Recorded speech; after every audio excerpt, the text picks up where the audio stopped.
Third phase of moon. All right, everybody, welcome back. Blake Cousins, Third Phase of Moon, and we are live right now. And there's some technical difficulties, but we're broadcasting. Thank you, everybody, for joining us from around the world. Wow, we just opened up the flash chat and shared Ed's video. Ed is back from In Focus UFOs with something quite strange, I would say, in the woods.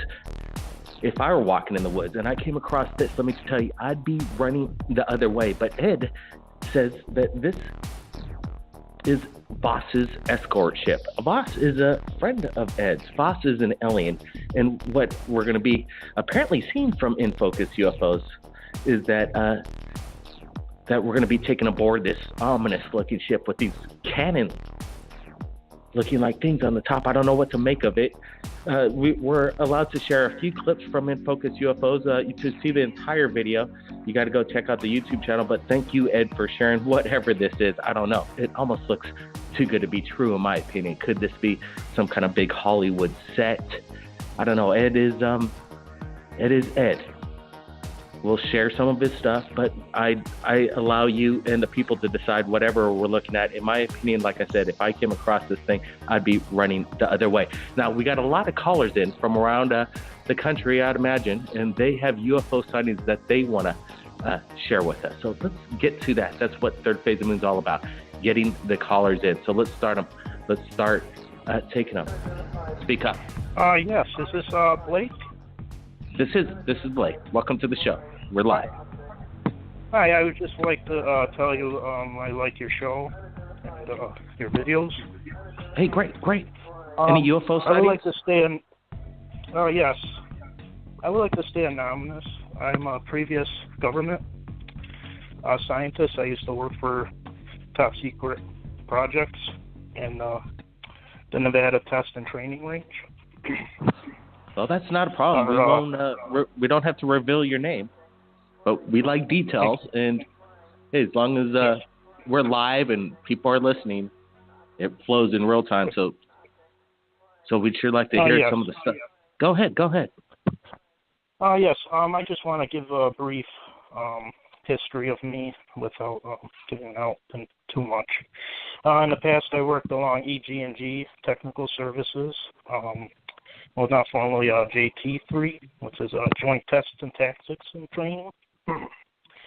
And most recently, I worked for Unicorn and Aerospace as an engineer. I do have top secret clearance and special access program, 2 clearance for the U.S. Department of Defense. I just want to state something because I work for the Nellis range testing site. The so-called S4 location. I just want to state to the public that it is not a formal site for that anymore. They moved the facility to what we call Lamb Pond Dry Lake Bed. I worked there about 2 years for a project called SC-14, which is a top secret new drone, which is a kind of a reverse engineer of what you would call your flying saucers. This completely works on electromagnetic fields, not your typical element 115. I won't state the base that was nearby, but you probably have like an image where it would be. Now, I've been disqualified a couple months ago due to health reasons. I'm no longer working for that. But I did go out there for a period of time back and forth, and I do work at a facility in the western part of the country that works for avionics and aerospace engineering. I just wanted to tell the public that Papoose Lake is no longer S4. They demolished that project in the mid-1990s. And the new location is in Lamb Ponds, Dry Lake. Thank you very much, Blake. Have a good day. Whoa. Hold on, you can't go just now. Are you still there? Yes. Hello? Oh, wow. It's just, man, there's so many questions, and I'm sure you can't answer them all, but Can you stick around for a few minutes? Yes, I can. All right, Matt. Well, that's, somebody that has top secret clearance. I'm sure there's some things you can't say, but I have one question for you. Some of these things that we've been mistaken as UFOs are coming from this base that you worked on. That's correct. The flying discs that were kept at S4 are no longer there. They pretty much destroyed them within the mid-90s. We used the parts to re-engineer for our own uses. The drones that you see and the flying discs that you see now. They destroyed the disc? They destroyed? Are these the ones that were... Yes. The alien disc, these were the ones recovered? Yes. They destroyed these. Why would they do this? They have. How did they destroy? It is because Vice President, and which I will not name his name, did a total investigation of the area because of the claims that Black Projects, the budgets they had, we had to cover the place because it was what you would call inciting laundering money. The presidents didn't know it was a high clearance, so we had to get rid of everything. So it would be seen in the reports that there was nothing there. However, everything that you would say that was back in the wars of the 90s, every part in 115, what was left of it, which is 250 pounds right now, is brought to Lamb's Pond dry lake bed, which we were using to use for our own engineering prospects. S4 is no longer, though, instated. Anything there was destroyed or moved to Tonopah, not too far from where I was working. So it's basically they wanted to have no proof or evidence that there was retrieval and recovery and reverse engineered tech, and they wanted to destroy the source. It sounds like that's what this vice president came up with, this idea that we got to kill the source. We got to get rid of all the evidence so that it'll never come back. So is there any evidence? Is there anything that they do have that still could prove that this came from alien reverse? Yes, what we do have is the parts that were manufactured from the alien aircrafts, inner circuits, anything that was electrical components to the craft are being used. However, the crafts itself were dismantled and destroyed, pretty much remelted and reused because the material is not found on here on the planet. What we were given on the briefing that the variety of materials were not from this universe, you would say. I know that sounds kind of crazy, but that's how much we were briefed on. As me as an engineer point, I wasn't really I wanted to know how much it worked, what could be worked with in means of the new drones that we are developing now. But however, yes, pretty much your lore of your sport model and other 9 crafts that you would say that were in the other hangars were completely destroyed in the mid-90s that we were briefed on. So the drones that are being worked on now from the destroyed evidence and reverse engineered technology has nothing to do with the rotor blades. We're dealing with anti-gravity technology here? Yes. This is a new form, though. Instead of using element 115, which we all know is uranium, which is high radiation, we use electromagnetic pulsion systems, which it works with the fields. It causes a distortion in our gravity, and it works against the gravity of the Earth, which produces. This device carries levitation. It generates electricity of its own. This causes an energy, which is light, which is pointed to a gyroscope. I don't know if you ever heard of that, which kind of works in a way. It produces electric static. It spreads signals of light, of energy, such as lightning is produced in the sky throughout the craft, and it powers that way. Element 115 is no longer in use because of the high amount of radiation. This is what causes, in our briefing that they were telling us, that that's why the aliens that were captured and held at S4 had difficulty living on this planet because of the high radiation that they had to cope with on their planet and the craft that they had to develop. Now, what our understanding was from the previous crafts, and that's why we had them destroyed, because they were so far beyond what we could replicate here on Earth that we would have to gather materials from their planet, which you probably already know. It's very difficult to work with these beings, as you probably know from other stories that other guys were whistleblowing. Well, explain. Why is it difficult? Why would it be difficult? So you're privy to some of your, being on the site there. You have other people that work there as well. So you have friends that worked at the base that were telling you intel as well, or were you directly involved with some of the reasoning why they didn't want to be so cooperative? Well, this operation was called Operation Overhead. We had 43 members all together working under this. We had different programs, pretty much the same programs that were carried over from S4.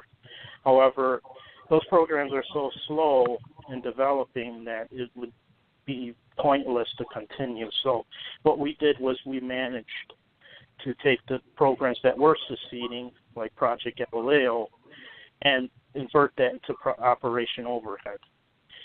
And what we did was we expand the ideas to that and used what the scientists already know and figured out, and used them for drones. And experimental aircraft that we were testing for weapons as well. But like I would call these DCs, down crafts that we were using back in the early 90s, we pretty much just took them all apart and used whatever parts we can to use them into the new technology we have now, because, like I said, like before, that these objects were pointless in being used because there's no elements that match up with it on Earth. So we pretty much had them destroyed. How would you go about destroying them? Did I miss that? What did they do? Melt them down? Well, as Papoose Range site was being destroyed, the crafts were destroyed pretty much in a lake bed too. The pieces were gathered as much as they could get, and they just packed it on a truck and delivered to Land Pond. Whatever we could salvage, we used. The rest was stored into a nuclear site not too far from there where we keep nuclear waste, and sat there for security reasons. I don't know much of that, but what I do know is what I had to work on with those crafts, with the parts. Wow. What was that like? Well, it was very intimidating. It was not an atmosphere you would like to be in. I did it because I was served to do it, just as anyone served to do jury duty. Well, in the engineering group, sometimes you get a contract swapped in your face with a high salary, and you say, well, let's go into exotic experiments, things that you would think that would improve your career. Now, I am not a UFO man, never I will be. I don't believe in some of the stuff that some of these people say, but what I see in my eyes was what I worked at the base, and that's what I know that I was briefed on. So were you ever concerned about cross-contamination? You're dealing with something from a material from another planet. You're dealing with this craft. Was there any side effects? Yes. We were briefed in the mid-'80s that everything had to be contaminated free. This was brought to our attention to the Energy Department, Mercury Town, whatever you want to call it, at the other base next door. They pretty much desanitized all the equipment before it was sent to S4. This was to ensure the employees were cleansed from any bacterial infections from extraterrestrials or any uranium energies that were found for radiation poisoning. They pretty much made sure that was free from that. But element 115 was a very delicate material, which was kept in Mercurytown, where they blew the atomic site over there, just because of the reasons of the high radiation, as I was stating. This was a concerning problem to us in the early 90s because they had to figure a way out we could eliminate that problem and try to see if we could work with another technology that would be more efficient to what the aliens were using. And we've been using electromagnetic fields. However, it's still not a successful subject. We're still trying to figure out what we could do and expand on those ideas. But however, I am not saying or denying that there is crafts out there still using element 115, but we're trying to steer away from that. Yeah, quite volatile and a dangerous element. Here's a question. Okay, so for the first time, your eyes lay upon this craft, not from this planet. Were you briefed? Well, how was the brief? How were you briefed? How were you vented to even come across this? And what did you feel like when you saw it for the first time with your own eyes? Well, this was a very exciting experience for me. Not only getting to work on something that's top secret.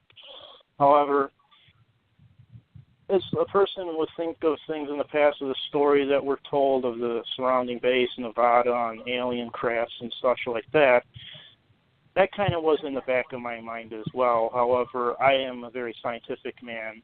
I have a master's in science, engineering, aerospace, and avionics.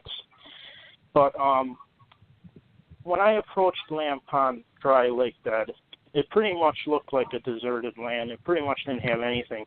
However, compared to S4 and whatever the statements they had, a side mountain complex and hangars and such like that, at Lamb Pond there isn't anything like that. It's pretty much a camouflaged hangar-like door on the bed, and which would come up with the craft inside it. The entrance would be on the side of the mountain, but everything, there's 6 floors underneath that Dry Lake Bed, and they conduct a variety of experiments from the propulsion engines to whatever else that I didn't have clearance to go to, but I was notified there's 5 more levels underneath mine. Well, so you're on leave. You're not working there anymore. Or if you let's do some health reasons. Yeah. If you recover, would you ever be called back to work there again? No. Once you're disqualified from the special program, that's it for you. You're not able to go back there anymore. It's just for security reasons. They just pretty much don't trust you. They don't even trust themselves. That's just how it is out there. All right. Gotcha. That makes sense. What about this? What about the alien beings? Did they destroy them as well? There's a lot of stories about how J-Rod, one of the aliens, escaped back to his home planet via a Stargate. What about the bodies? Is there still evidence? Is there any aliens that are living now? What I was debriefed on, and this is what I know, all the aliens that did exist in this area are pretty much deceased. There is no aliens right now that we have in captivity, but we do have experimental bodies that are kept frozen. That location is unknown. I do not know where that is, but I do know that it exists somewhere. So they do have a body somewhere. And, yeah, they better. Just in case, the so-called J-Rod, though, the so-called J-Rod does not exist, though. That was not a true story. Gotcha.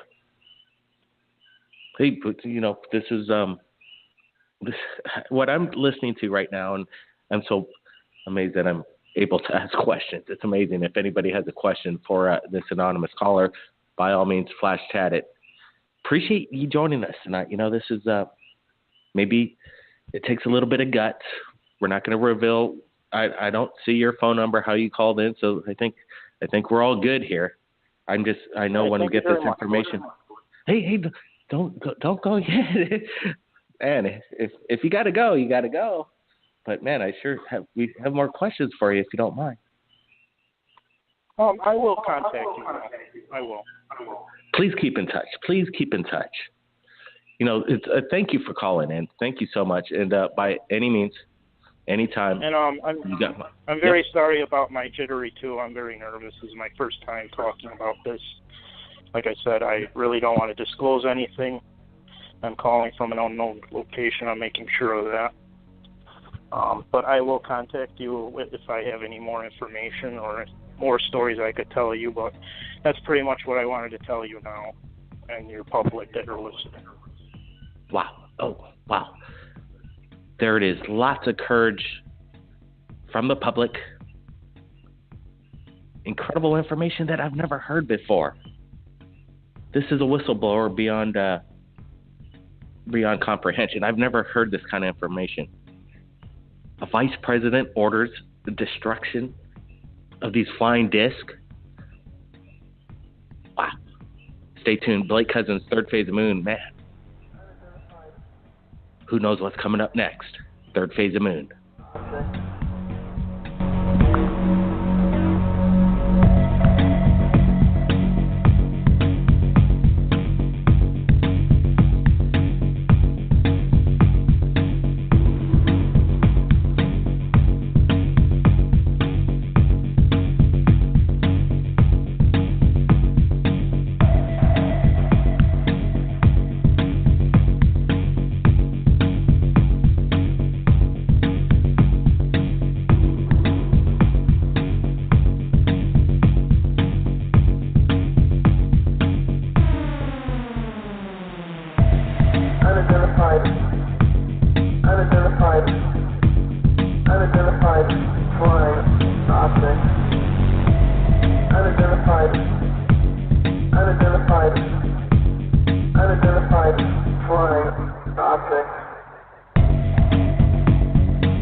That was quite amazing.